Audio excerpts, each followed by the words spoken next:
You did the whole billion-dollar challenge. Historically have said that it was bad ROI. Is that true, or do you think it was worth it? I would not recommend that. I'm very glad I have that for like me personally, reflect on the journey, because it was a very interesting time in my life. But it was incredibly expensive. I took a lot of heat internally for doing something so egomaniacal. I think for a lot of founders and a lot of marketers, they think about creating something like this has to be content, this has to serve a directly attributable goal or some kind of metric. When you allow more of that art to permeate the creation, you enable more authenticity and more connection. Aside from that piece, billion-dollar challenge, and like some stuff you guys make, B2B content is terrible. No one's got the balls to call out companies on, feel like as publicly as you do. Whole 6 cent cease and desist, whatever you can talk about. My response was to take the cease and desist, post literally the cease and desist on LinkedIn, and then rewrite the post that they cease and desist and say, I still believe all of this. And it was ridiculous. Like, I just launched the startup 3 weeks before, and I was like, they're sending me this because they're afraid of me.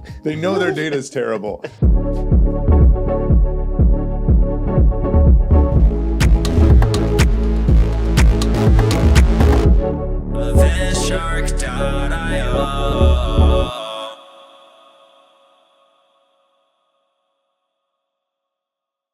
All right, today's show is sponsored by Icelandic Glacial Sparkling Water. It's fucking delicious. Gerolsteiner and what's the other one? Saratoga. You're passe, you're out. We got a new sparkling water in town. So Ding likes to start off every show with a different sparkling water. Glass bottles only. So we're going to be giving this a review.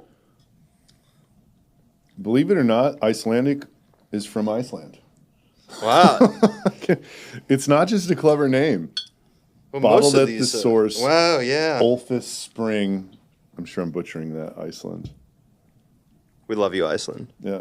A big sparkling water guy? 0 calories. I do like sparkling water. Yeah.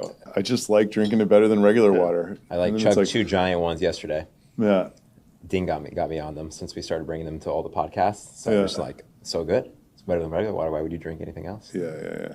What's up, everybody? This is Event Shark TV Podcast, episode 10. This is Jake Clare, and we got my co-host, the sales rapper, aka Ding Zhang. And today's guest is undisputed king of founder-led content on LinkedIn. He's bootstrapped not one, but 2 multi-million-dollar SaaS companies, Retention.com and B2B, all while going viral more times than marketers even hit publish. He's the guy who turned cease and desist letters into growth hacks, built a $5 million ARR business with 6 people, and taught an entire generation of founders that attention isn't optional, it's the strategy.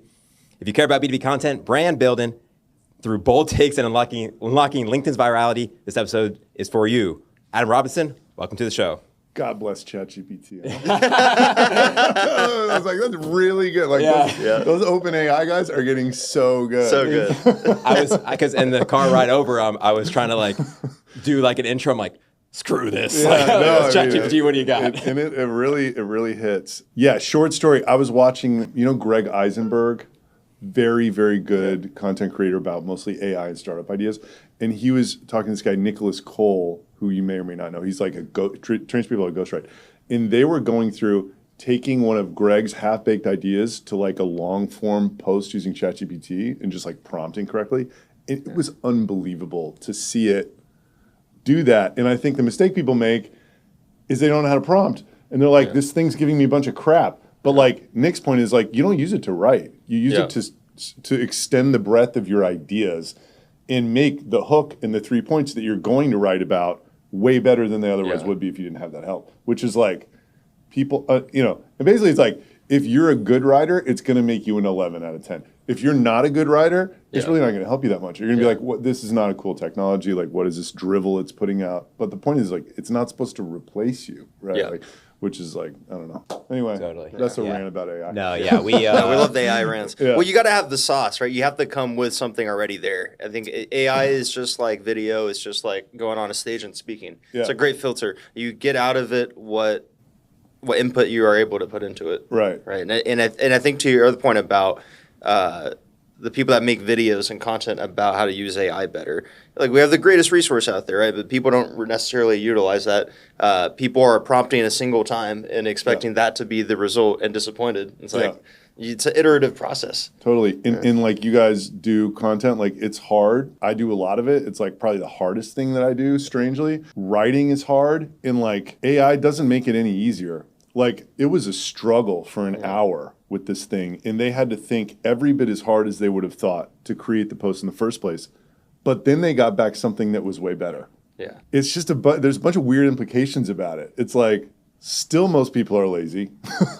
The people who are going to use this thing to crush even harder are going to have to try just as hard. And I think it like makes it to where your output and like multi-channel contextualization, stuff like that, gets a lot easier, and like you can do more. But like that struggle of like learning a new piano piece every time you sit down to write something, that's like the feeling that I get a lot of the time. Like that's not ever going away. If you want to actually create shit that people actually want to consume. Yeah, I think there's a lot of people. LinkedIn is a hot topic issue with the reach and the algorithm, changing for some folks. Yeah. Right. And I think that comes about as a result of people making similar content where everything is scripted. There's one formulaic approach, and then over time, your message isn't new anymore. It's not fresh and exciting.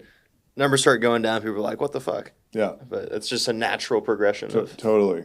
Yeah. You can see if something's written by ChatGPT. I see like the 2 dashes like on everyone's dash. post. Like these 2 dashes. I'm like, Yeah. And I had to tell ChatGPT stop using the dashes because you see everyone's starting to do it. And everyone's kind of sound the same. Yeah. But you've always done a really good job of not being mainstream and kind of being contrarian with your content. I try.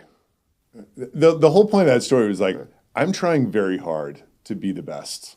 And I think the reason why is because I'm getting so much back from it. I will start by saying like, I have a magical alignment happening for me right now. And to some extent you guys do too, right? Like I am my audience, and my audience lives on LinkedIn, and they are the buyer of my product. So like there is a flow through between me creating trust in myself and people actually buying the product. But the product actually has to be good enough for people who want to buy too, which is fine. I'm working on that. Like I have high product standards, I think, and like it's not anywhere close to what I want. But I have that magical alignment.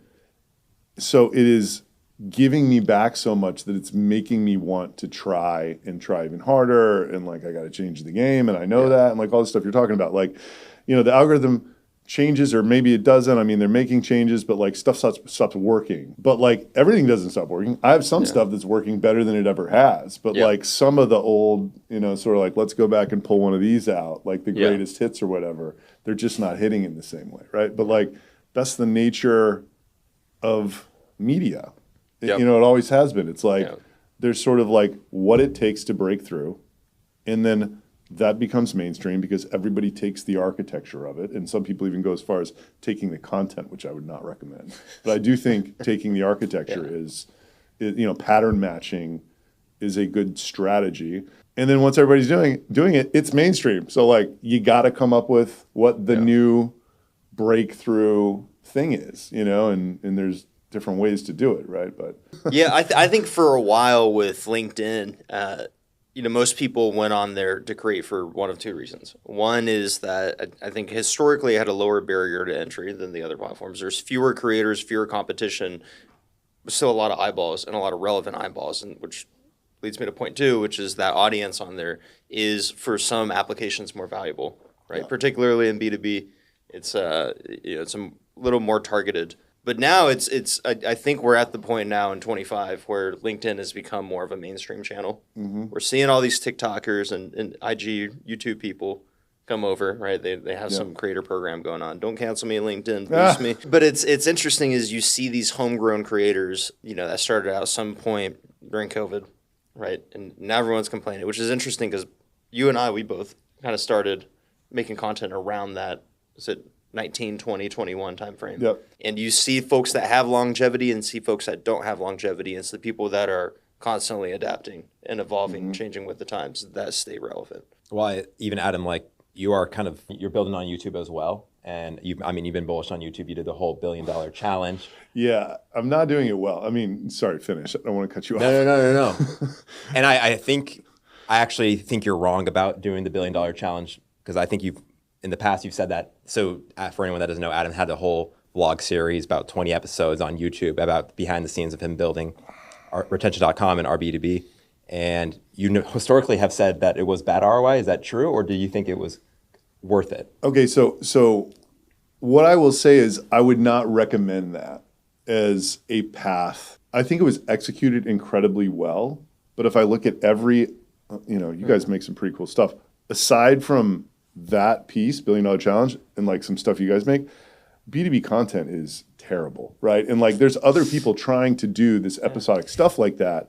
And like Sixth Sense in like, I don't even, was it Netflix or something? They did like 8 episodes and you watch them and you're just like, this is terrible, Yeah. So I think that like it got executed well. I'm very glad I have that asset for like me personally, just so I can like go back and watch it and like, reflect on the journey, because it was a very interesting time in my life. But it was incredibly expensive. I took a lot of heat internally for doing something so egomaniacal from the outside, because nobody in our company had ever done anything like this. I'm like, I'm going to make, because my idea was just like, people are on social media to connect with people. The quickest way to build a brand is to build a personal profile. I still believe that. So I'm like, how do you even do that? And I got connected to this girl and I really liked her approach. And I was just like, do anything you want to do. And she's like, I'll do it so long as like you don't hold back. And I'm like, done. Not a problem for me. Right. So like, I think the thing turned out great. I'm compelled to make another season of it once our business evolved to something that I consider, right now it's just like, it's all stuck again. I got to like, whatever. But like once there's like a new trajectory and new things are happening, I want to do it again. But I think there's like, it was very expensive. So I probably spent, I don't know, maybe $300,000 on that. So like, who's doing that? And there's a high risk that you get crap back, depending on who this team is. Yeah. And this girl, her name's Christy Ellington, reach out to her if you're very intrigued by this. And she's got this great editor named Eddie, and John was doing the video production. But like, you have to want to spend that kind of money, and you have to want to give her the artistic freedom to find the story in this, which a lot of people don't want to do for a lot of reasons. It's like, I got investors. I got, my employees, I don't want them to hear this, like whatever. You don't have to take away too many things to all of a sudden have something that's so flat that it's unwatchable. Yeah. So that's why I would say it's just a very expensive and risky thing to pursue. Alec Paul, my LinkedIn consultant, is very expensive too, but he actually is like, it's very, our CFO, if she's looking at all of it, she's like, okay, that $12,000 a month, like it's very clear what's coming back from that. Whereas like the $1 billion challenge thing, once a month, I have some founder write me and be like, that's the best thing I've ever watched. Like, I just can't, I feel like I'm your best friend now. And like, I'll get on a call with them and be like, I feel like I'm talking to a celebrity. It's like doing something very different than these LinkedIn posts, but it's not quantifiable. So you subject yourself to a lot of downside, I would say, if you go that route. You know? Well, I was just going to say, I'd say I'm one of those founders where I'm like, that's a badass piece of content, and I'm going to be a fan of Adam Robinson forever. And there's that ROI. There's that ROI that you have no idea about. And that's, I think me and Ding talk about this a lot. It's like you're creating memorable pieces of content that are going to stick with someone forever. So I think that was why I wanted to bring up this $1 billion challenge, where you've talked about, hey, this is not a good use of ROI. You execute it very well, so I wouldn't recommend most founders to do this. Right. But I think the way that you executed it is created lifelong fans that or random people out there in the sea. But it stands out way more than anything I've seen, at least personally, in the space. I want to say 2 more things about it. Number 1, I am not known, liked, and trusted on YouTube. I have like 2,000 subscribers and 130,000 followers on LinkedIn. So like my audience is on LinkedIn. LinkedIn is not a sequential platform. So I was dropping these episodes, and like people would get episode 13 with no idea what happened in episode 12, and they're like, "What is what?" There's no back catalog feature, right? You can't easily navigate. We tried to like recut some of them and just launch them as standalones, which was fine, but I just felt like at the time it was just like very expensive for the type of cost controlling we were doing in other parts of the business. But people have told me, they're like, if you become known, like, and trusted on YouTube, this will be the best thing you can feed that audience. It's just not there yet.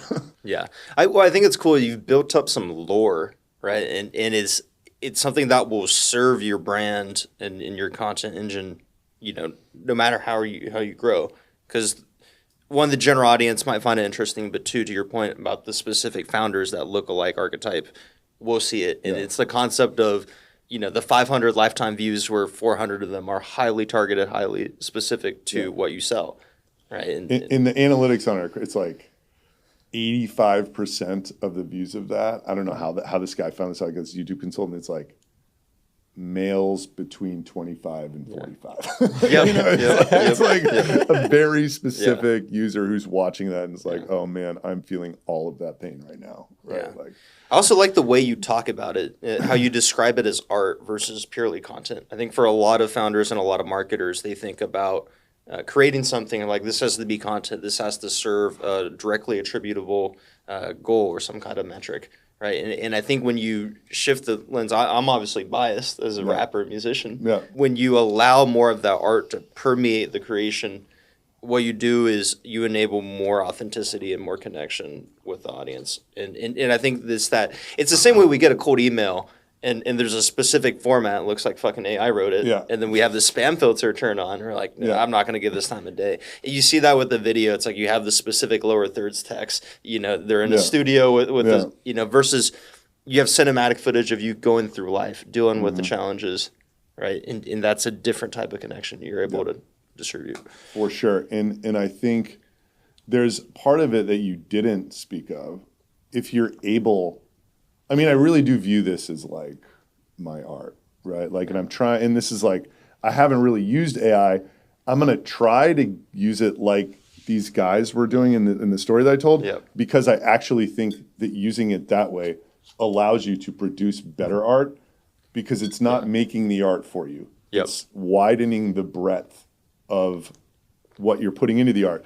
But if you view it as art, there is a very internally fulfilling creative thing that is now like a very substantial portion of your job that is important to acknowledge. Like, it's just very different than sitting on Zoom calls and like trying to move an organization forward or close people or whatever. Part of this obligation that you feel is to create something that you view as your art, and you are trying to create great art. It's a wonderful diversity of experience for a professional journey, I think.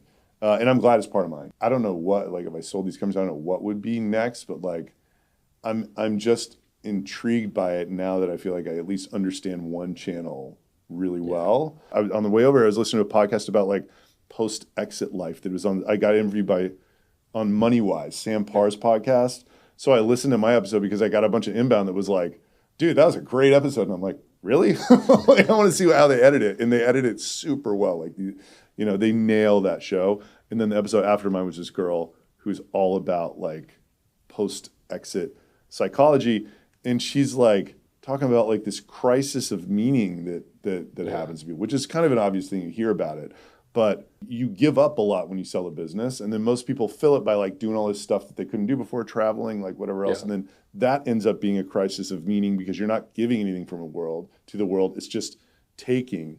And like the way that we're creating, it's actually giving people a lot, So like it's impossible to not, when you have people multiple times a day, I'm sure you get this too, like just writing you saying what you're putting out is really helping me.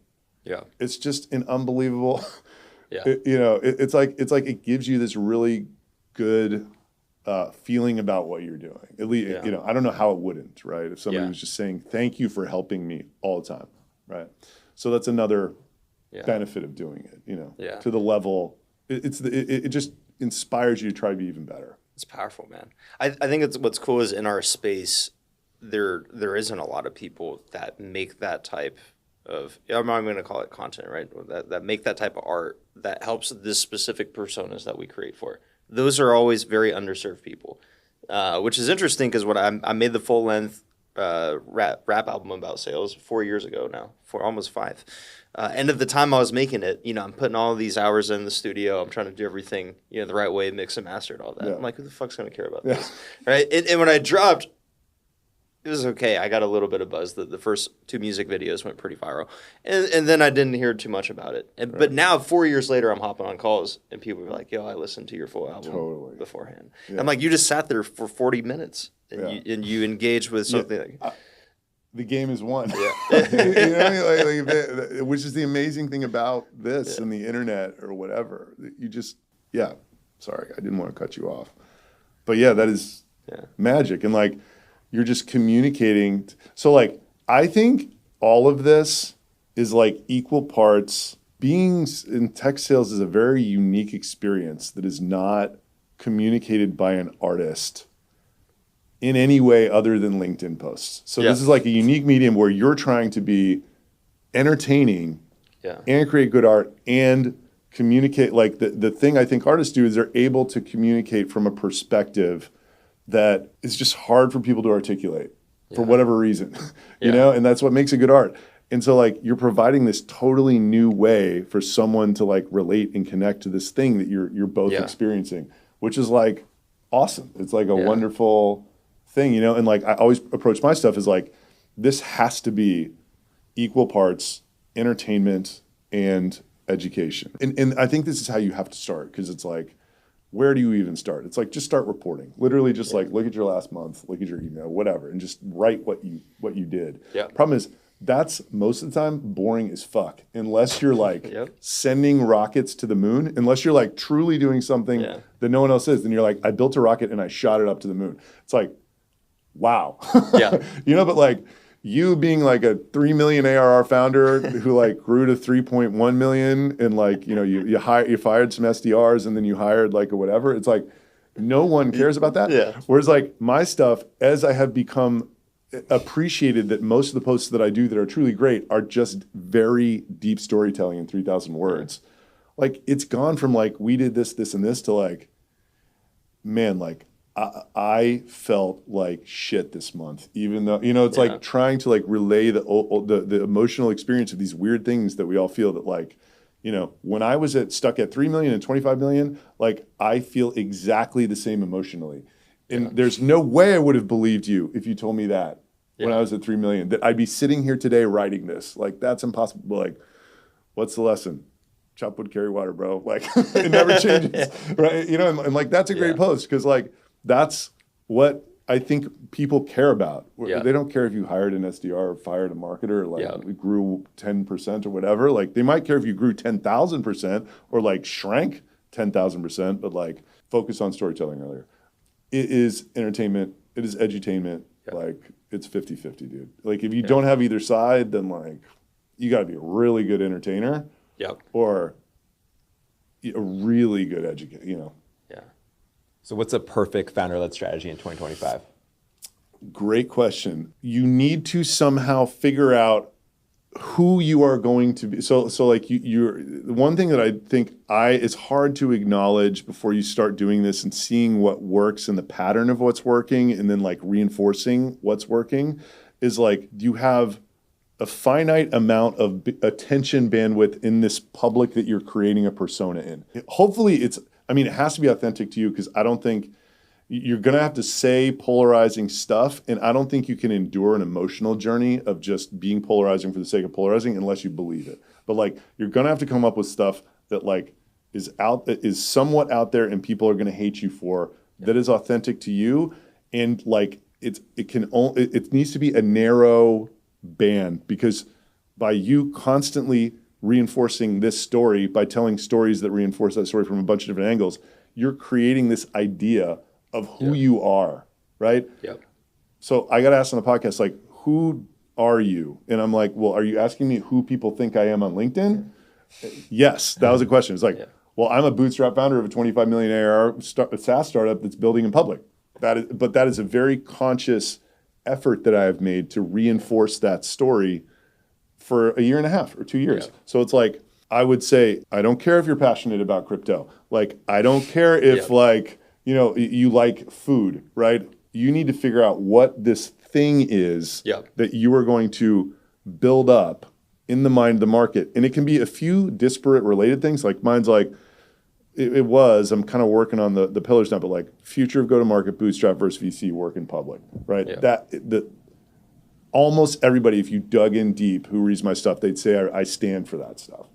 I'd start with one of, you know, have some experiments about what they could be, and then you'll eventually get something that hits, and just try to just write about only that from different angles over the course of like a year. And if you want to see the master at that, do a deep dive on Chris Walker. He has been talking about the same stuff for he's recently stopped, and I don't know what he's doing now. Right? I no comment. I love Chris. He's a friend. He's not posting on LinkedIn anymore. But if you go back and listen to all his LinkedIn stuff, all of his podcast stuff, He is the master at, you're reading a post and you're like, this is new, and then you're like, oh man, multi-touch attribution. Come on, man, you got me, right? Like, but that's the game, right? Like you are creating a persona in the mind of the market.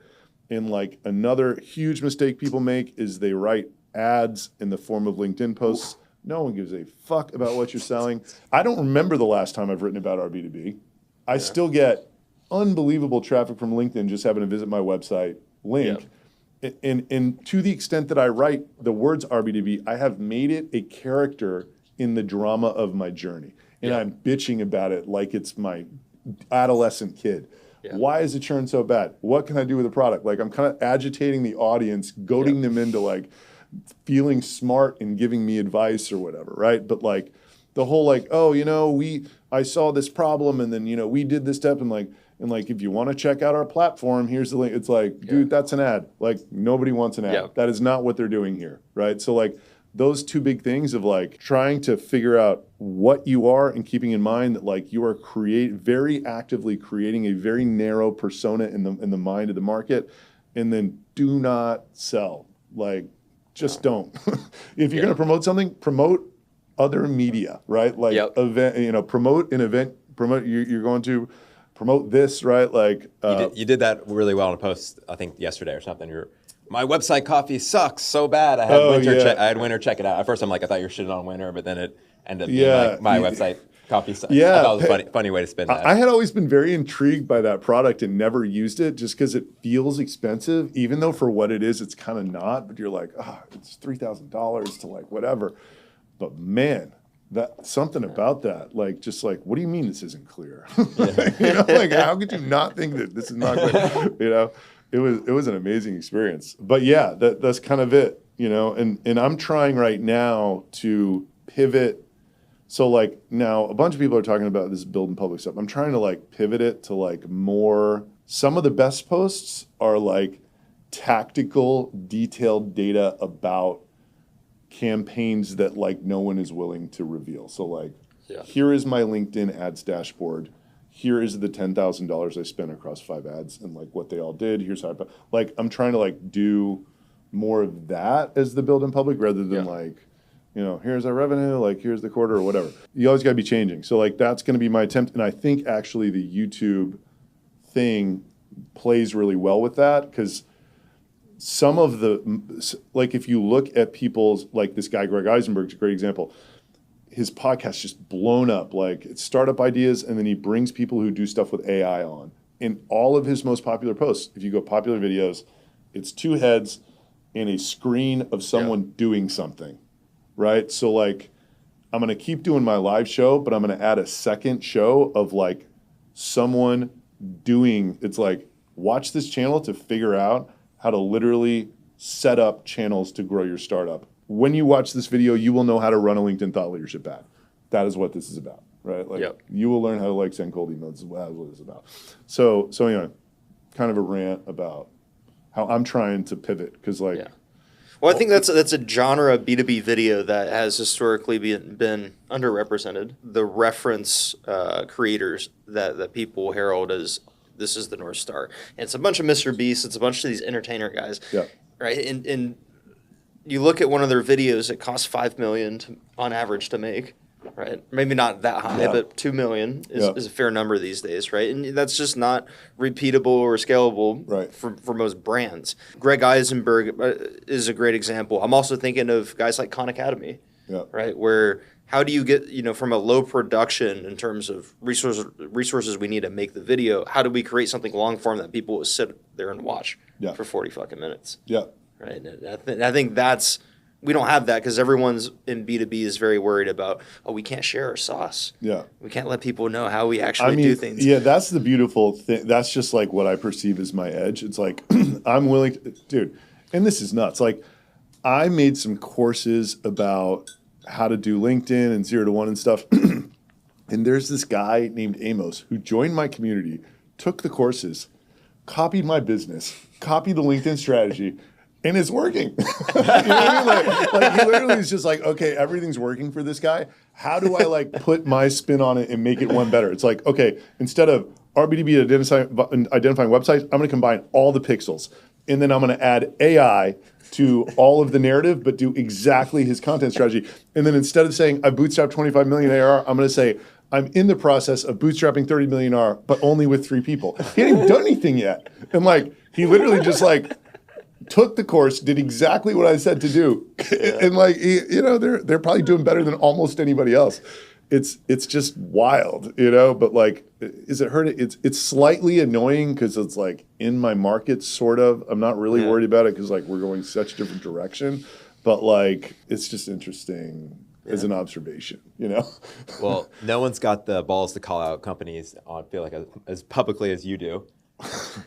I've done. I think Ding wanted to ask you a few questions about, behind the scenes of the whole 6 cent cease and desist, whatever you can talk about. Yeah, I'm happy to talk about all of it. Well, what are you allowed to talk about? Let's. There's nothing I'm not allowed to talk about. So like, they sent a cease and desist once from like, I don't know who the law firm is, but like, then I heard nothing else afterwards, right? Because of what my response was, which was to take the cease and desist, post literally the cease and desist on LinkedIn, and then rewrite the post that they cease and desist and say, I still believe all of this. And it was ridiculous. Like, I just launched the startup 3 weeks before, and I was like, they're sending me this because they're afraid of me. They know their data is terrible. Like all of this nonsense, right? Like, and it was just amazing. And then I sort of like was able to push it a couple, Chris Walker, he fucked me here. So like I had this hilarious dialogue post between the CEO and Latney about me. And it was hysterical. And then at the end it was just, it was a joke. And it would have been the best joke. And like, I can deliver humor in my stuff and it's fine, but he can't. And he's all about trust. And he's like, bro, like, no, I wouldn't just my 2 cents. Like, I wouldn't post that because like now you're credible and you're super trusted. And like, then people are going to be like, whatever. But like that would have ripped and it would have just like given such a light air to the whole situation, which is not, like I wasn't going to take down 6, you know what I mean? Like the point of it was not that. The point was just like, I smelled blood in the water to like get maximum awareness from who probably my target audience would be in a few years, not right then, by, as Dave Gerhardt says, punching up, right? Like, there's this old playbook that they're doing. It's like somebody talks shit about you online, send them a cease and desist, and like they very quickly sort of found themselves in this new world of like, wow, there's some people you can't really do this to, and like not expect this other thing that was like way out of left field. I mean, most people, I'm sure everybody else wrote back and they're like, oh, I'm sorry, I'll take the post down. You're right. Like this stuff's wrong or whatever. But yeah, that was kind of it. And then I was able to like push it a few more posts. And then I did one that was just thirsty, as one of the commenters said. It was just too much, and then I like added this element of here's my P&L too to try to capture another level of interest, and it just wasn't. And man, the first version that I had written was like cold. I mean, the daggers were out, and then somebody convinced me to dumb it down, and it lost the magic. But like in the argument for dumbing it down was like you don't want, like, people are going to read this and be like, you're like a bad guy. But like what I was saying was true, but it was just phrased in a way that was just like, so it was just like, man, like it was like one of these like short seller genius, you know what I mean? These presentations, it's like so well articulated and you're just like, holy shit. But, I dumbed it down and it just missed. And, that was kind of the end of that. Yeah. Well, it's like that Jay-Z lyric, right? I dumbed my lyrics down and doubled my dollars. I think sometimes you do that. Sometimes it works. Sometimes you do that. You lose a bit of the essence. And that on that particular post, it lost a lot of the essence. Well, it's just funny because most people know you as just being super out there and just posting what you want. It's funny that you even have a higher level of going crazy. Maybe not going crazy, but you know what I mean. Yeah. Yes. Yes. Which one do you keep, our B2B or retention.com if you had to get rid of one? Well, so like I'm more, I mean, retention.com is like very profitable and that's great. But like I'm having a lot of, so like I'm much more of an early stage, in terms of like liking the work. Like to me, there's nothing like, oh, I have an idea. Oh, let's build this thing.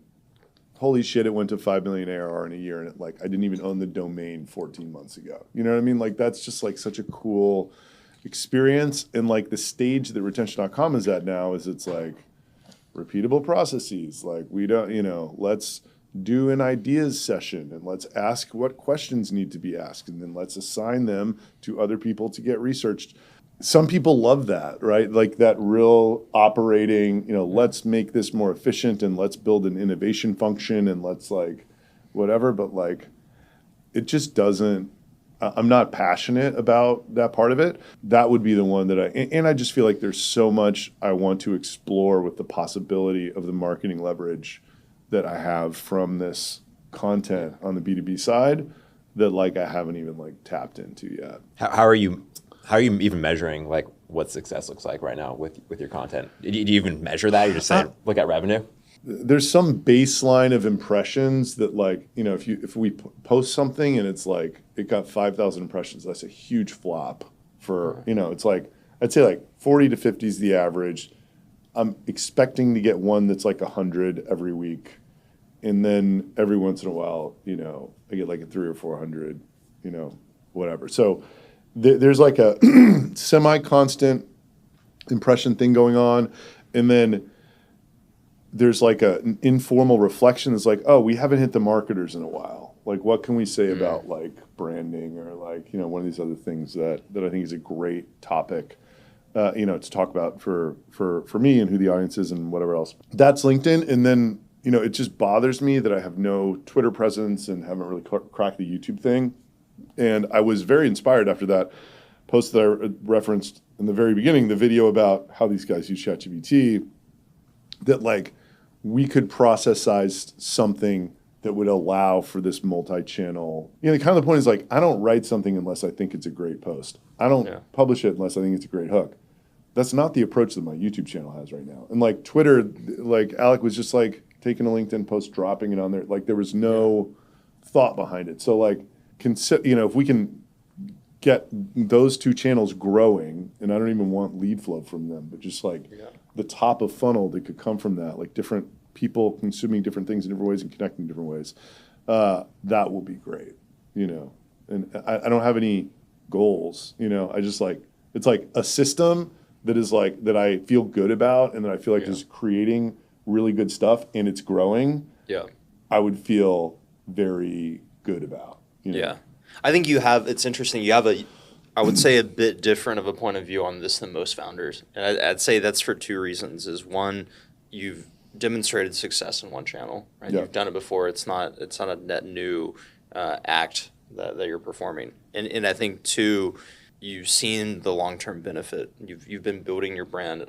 You've been known, and trusted and liked for long enough. Like you've seen the benefit on the business side to where I think, that gives you some freedom to go into a new channel and say, we don't need direct results immediately. And I think for a lot of founders out there, it's like you kind of bypass that internal, feedback loop, the hesitance and whatnot. Just fucking go for it, Yeah, and by the way, like I still, I want my CFO to be pushing back on things on everything, right? Yeah. That is not viewed as responsible spend. I get shit about it at least a few times a year. It's like, this is, it's kind of one of the most expensive things we're doing. It's like, well, what's coming from it? I'm like, look, I can't, yes, there is like waste in different parts of it that we haven't like figured out yet. But on the whole, this has done more for us than anything else. There's not too many people you can have that conversation with, right? Like you kind of like have to be like the founder with all the control. That probably helps to be bootstrapped because like your investors are just like, okay, so like, what are you doing again? Like, please, can you don't want to just like do paid performance marketing, and you want to like do this weird top of the funnel stuff that like you think you say is working in these strange ways, unquantifiable ways. Like it's hard, man. But I think you nailed it. Like that's what keeps it going and keeps it relatively insulated also, from tons of people doing it. Yeah, I'll get the occasional Amos who's just like, oh, that works. Like, I'm going to just do my version. But like, that's American, you know what I mean? Like, well, he's in Israel. But that's business, right? Like, when you succeed, like, you will get imitators. And if they succeed, they will have done it in their way. Like, a straight copycat never works. The world doesn't want more of the same, right? Like, what I love about this is, we've been fans of your content, and we've kind of bumped into each other, around Austin a few times. But today, getting this high-level strategic breakdown of how you think about, everything you're doing, I appreciate, the artistry and how thoughtful it is. A lot of people, they from the outside looking in, it's like, oh, we're, doing this and whatnot. Because you've notoriously talked about how you spend 25 hours a week on LinkedIn content. I don't know if that's still the same or how much you're spending on content now, but a huge chunk of your day is getting on podcasts, doing your webinar, doing your YouTube content, posting on LinkedIn. Yeah. Oh, it's coming back to me. So I think the point is you're a builder, right? And you're a founder. And you mentioned earlier you're very product obsessed. And you think, and what I'm noticing now is you think about your brand and the content the same way that you would think about product. Right, and I think that's the missing piece. A lot of founders have is they're very focused and they're able to lock in when it's about their business, but they don't treat their content marketing or their brand presence with the same lens. And I see that it's an identical approach for you, right? And I think that's why the results are there. Yeah, I mean, and I'll go back to one of the first things I said. Another reason the results are there is because.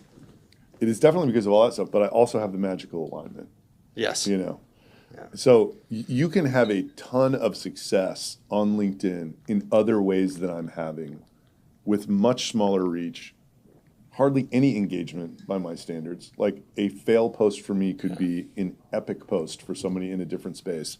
Like mine is just like huge top of funnel and it just like flows through this freemium thing. Like it's all kind of designed. Like I did the freemium thing because I thought that was like the perfect complement to this viral content strategy, like a viral product offer. What Alec, my consultant, helps people do is like get better at posting outbound connection request received.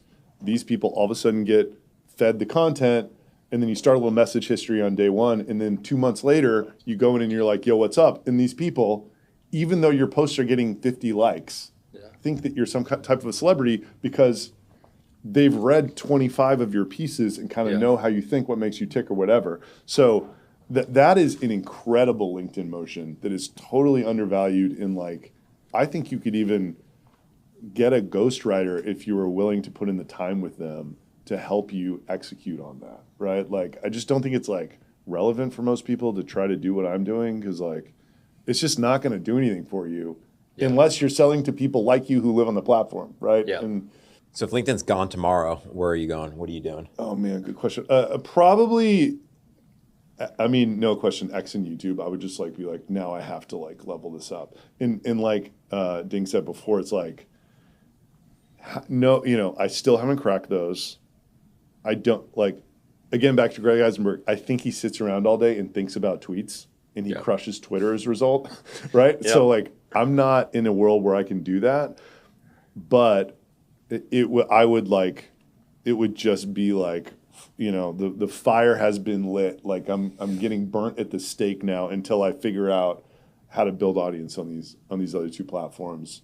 But I think I have a huge leg up because I've nailed the first one, and I sort of know what it takes. And I know, which, I had this conversation yesterday. It's like, I don't want to make it's like we have our live show, which I think we're getting much better at, which is not good on YouTube. YouTube doesn't like it at all. It's fine. But we get 500 people every week for a B2B show to like show up and listen to us joke around and like have somebody come up from the stage. It's half Shark Tank, half whatever. And I think there's some magic to this live show thing. But like, Eisenberg's getting, on a miss, he's getting 50,000 YouTube views, right? Yeah. So it's like, I don't want to make a YouTube video unless we feel as good about it as we do about this LinkedIn stuff, right? Yeah. So it's like kind of knowing how much effort has to go into the LinkedIn thing is like, guiding my attempts at these other platforms. It's like, unless this looks like something that we understand why people who we're trying to address would really want to sit there and watch it for 40 minutes, I don't want to do it. We're wasting our time otherwise, right? Like we're not just like posting video for the sake of, or creating and posting video for the sake of doing it, right? It's like it's very easy. Everybody says get started. Yes, that's the hardest part. And yes, you should just throw darts, blankly, but eventually you want to understand why this is good for who you're making it for. At least have a hypothesis about it, right? And just insight into what things will work and won't work, right? I think there's power to knowing when to say no. Yes. Right? Because a lot of people will say yes to check a box and then they kind of half-ass it or they throw out some attempt. But when you know what good looks like, it also allows you to say no to things, and then you have more bandwidth to focus on, zone of genius. Adam, quick challenge round as we get finished. So you're gonna get hit with the dingisms right now. I'm sure you've seen some of the, maybe you haven't seen the 5, 4, 3, 2, 1 countdown quiz. Let's do it. Yeah. By the way, if you're gonna make podcasts, pro tip. Yeah. Man, run of show changes everything. We were doing it without it for a while, and Chris Merrill was like, bro, you got to do run of show. Like, it's just so helpful for the audience, really. Very well thought out, structured, like knowing what the conversation is going to be in advance. Not exactly what the other person is going to say, but And we actually listened, use transcripts from your most 6 recent podcasts, as well as your last 20 LinkedIn posts to kind of inform what the run of show was going to look like. Correlate it to what we like talking about, LinkedIn, B2B content, all stuff you love. Yeah. But Ding, you find it? All right, 5, 4, 3, 2, 1 challenge with Adam Robinson. Let's go. Give me 5 B2B SaaS takes that will upset the LinkedIn normies. Oh, God. Spray and praying does not work.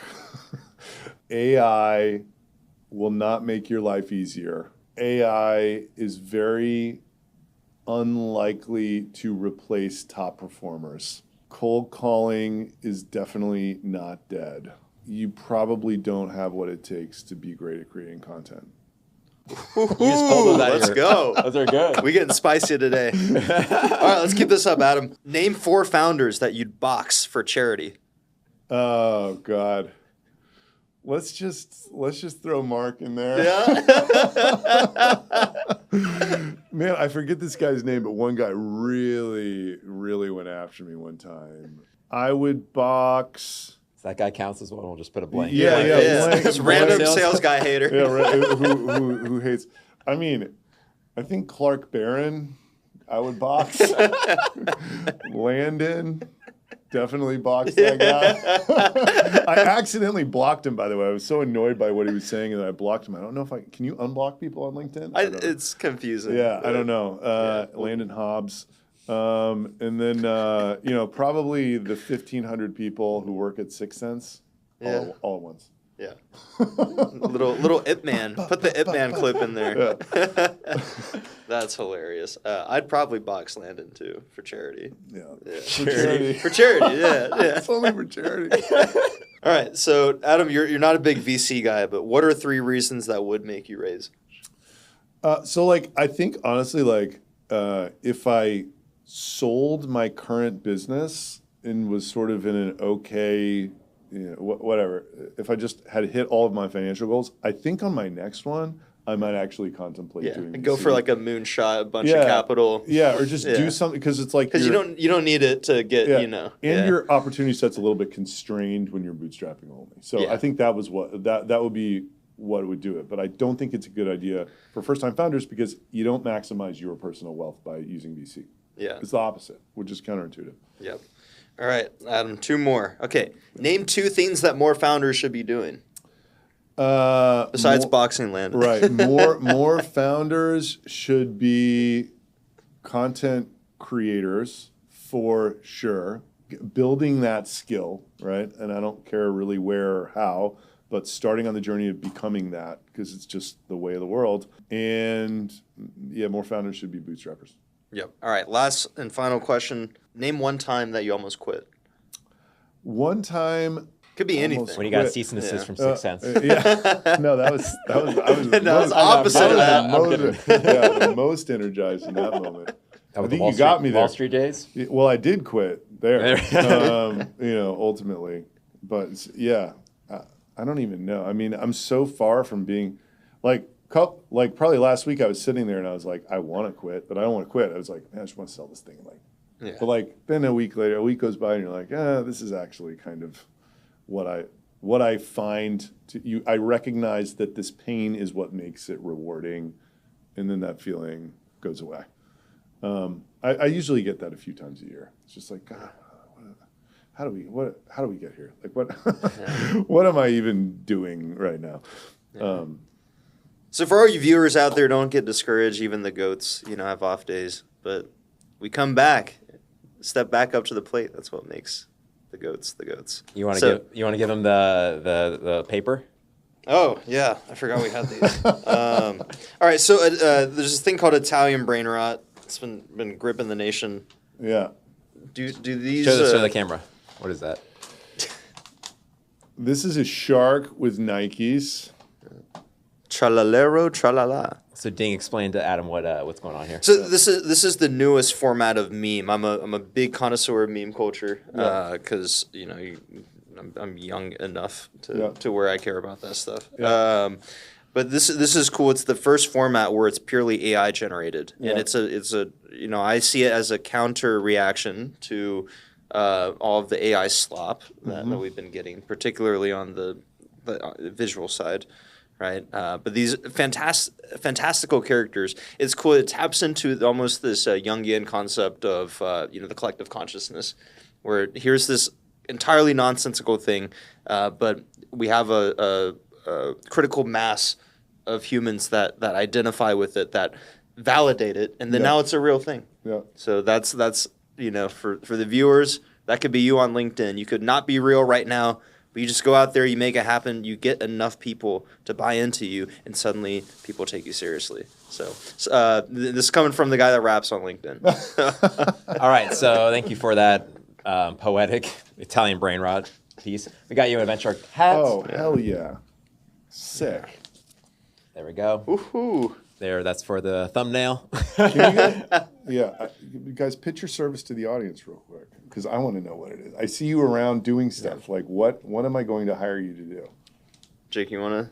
You're the pitch guy. You're the sales rapper. I'm the Adam, you touched on a lot of it. Most of B2B content is unwatchable, and most content production efforts are low ROI. I think we're in this world now where there's enough production capabilities. You don't need to spend $300,000 to create a documentary series, right? And so we sit between the creator space and the go-to-market space. We have extensive experience in both. But the idea is, how can we deliver actually entertaining, watchable video for B2B, one at scale and two at a production cost that isn't prohibitive for most companies? Yep. So that's what the problem that we're solving for. And what do we actually do? We make some fucking kick-ass videos. I think so too. Yeah. Sweet. Yeah. All right. Well, that was episode 10 of the Venture TV podcast. Thank you all for watching. If you want to go follow Adam Robinson, just go type in Adam Robinson on LinkedIn. You'll probably come up, and hit us with a subscribe, a like, a comment, and we'll see you in the next episode. Peace out.